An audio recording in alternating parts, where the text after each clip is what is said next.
Welcome back, buggers, and I have a new camera angle. I don't know what you guys think of this one. Looking pretty suave, if I don't say so myself. Boys, Game Week 8 is upon us. We've had lots of things to consider as managers. I've seen many people play their wild card. Lots of issues in their team. I luckily am not one of them, and I think that I'm in a very strong position compared to my competitors, but I'll show you all of that shortly in this video. Starting off, we're just going to take a quick review of Game Week 7 and how I did. Rank 1 buggers. I don't know how the rest of you did, but I've never made rank 1 before, so I was flippin' stoked to see it. 0 points across the board, so not much to report. But rank 1 nonetheless. There's no comments on the scorecard, as they say on a golf course. So we're going to go straight into Game Week 8. Not waste too much more time on Game Week 7 and the weird madness that took place there. Right at the back, we've got Dean Henderson in the goals. He's up against my team, Fulham, and I'm excited for this particular game. For me, it could go one of two ways. Either my team could win convincingly, my keeper gets 0, but at least my team gets the 3 points. Or Dean Henderson can make a shit ton of saves, earn some bonus points, and end up becoming the highest scorer of the game week. So, to me, win-win. Very happy to have Dean Henderson at the back. Straight to the defenders, and I've got Perisic at the back. Now, at the moment, I've got a little bit of a caveat about Perisic specifically. I'm going to have to keep an eye out on the team news. He's in there for now, but he might have to go just depending on how the team shapes up and whether Antonio Conte needs to move some people around following yesterday's game. Spurs also did lose, and Perisic played 90 minutes. So I'm a bit worried about his starting berth. Next up, we've got Trippier. He's the most targeted wildcard player, and I've had him and went in early. My wildcard is starting to speak for itself, and I've managed to gain 0.3 in price rises to bring him into my team. He looks like an absolute essential player in anybody's team. Newcastle's fixtures are also fantastic coming up. And if you don't have in your team and you are wildcarding, you should strongly consider having him in your side. Next, Emerson 4.0 starting for West Ham at the wingback slot. He might not lose his spot because David Moyes has been full of praise of this defender. And he looks like a great shot in the beginning with his match against Everton. Everton have looked completely toothless. And it could be a great opportunity for West Ham to pick up a cheeky clean sheet. Potentially Emerson to get a couple of returns. Next up in the midfield, just quickly, Zaha doesn't have a fixture, so he would have been in my side, but unfortunately I have to bench him this game week. Next up, we've got Ilkay Gundogan. City's playing tonight, so I'm not sure whether or not he started that Champions League game or not. Sorry, that's an old note over there. But in general, if he starts, he's got a great chance of assisting or picking up a goal and is a fantastic enabler at his price point. I do have a couple of free transfers that I've got, so I can potentially move him on this game week or the next. Next up, Gabriel Martinelli. Now, Arsenal don't have a fixture in game week 12, but he's been in fantastic form up until this point. Hopefully, he's able to keep up that form that he's had over the last couple of game weeks. Obviously, we've had a bit of a break, but I think for certain players, it could be a good thing. Maybe for the in-form players, it's not a great thing because they might want to have kept up that momentum.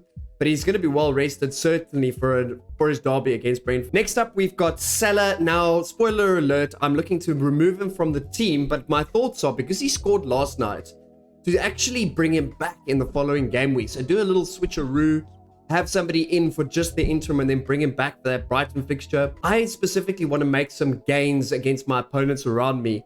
And I think with everybody going against Salah, and certainly people copying all of their favorite content creators, this could be an awesome opportunity to have a bit of a differential. The best FPL asset in the game. Obviously, Haaland is looking better, but he's not proven like Salah. And potentially having both could get a nice differential against my opponents with a proven player.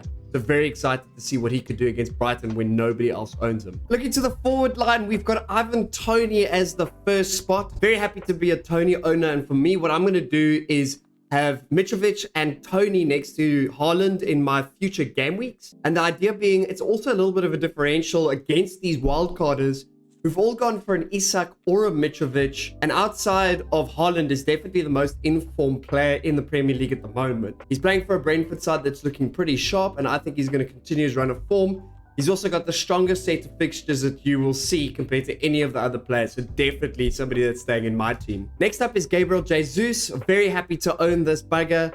I reckon that the Brentford versus Arsenal fixture could be quite an exciting one with lots of goals. So potentially we could see the two sides outscoring each other and the defense having a bit of a nightmare. So he's definitely staying in my team. Just be aware that there is a blank game week in game week 12. So it's just something to keep in mind. I think for me, what I'm going to do is downgrade him to Mitrovic in the upcoming game week when Fulham's fixtures do truly turn, and then use that money elsewhere. That way I don't have to worry about that blank game week in game week 12. And lastly, despite all the headaches that we've got this week, this one isn't a headache. The only captain that you should be looking at is our boy Erling Haaland. He's definitely my captain and the premium pick in my team at the moment. Being so heavily owned, I don't think it's any differential, but it does really take away that captaincy decision, which to me is a nice easy one this week, unless you've got Kane and Son and want to be a little bit differential. But it is Wolves. I think he could easily outscore Kane, and those that go differential might be hurt big time, with Spurs being out of form and Erling Haaland being in such good form. Just keep an eye out for tonight's fixture. He may be injured or may pick up a knock, so let's just keep an eye out with team news. But for now, definitely my captain.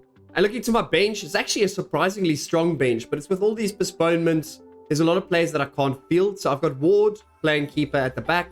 We've got Neko Williams. Shame this oak just can't get a look in my side, but I was very lucky to have 11 playing players with 2 free transfers, so there's a lot I can do and don't need to worry about it. Lastly, Alexander-Arnold is in my team, benching, but very happy to play him against Brighton next week. And then Zaha, who is the player that we should be targeting with their fixture turns, so definitely one that we should be keeping an eye out on.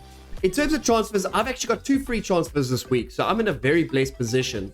I think I'm going to make the luxury move of moving Salah down to Kevin De Bruyne, and then moving De Bruyne back to Salah in the following game week, depending on how De Bruyne plays. Form, so picks up a goal or 2 and an assist potentially.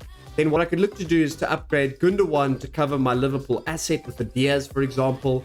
So there's tons of options for me, and I feel like I'm in a great position compared to those managers around me. I think it's a mistake to be wildcarding in this game week and not the next. And you could potentially end up with a worse team than you would at the end of game week 9, but each to their own. I'm very happy to be in the place that I'm at. And that is it from my side. I'm quite excited for this game week. We're going to have the wildcarders versus basically me. And I think that I could see a significant increase in rank against the people around me.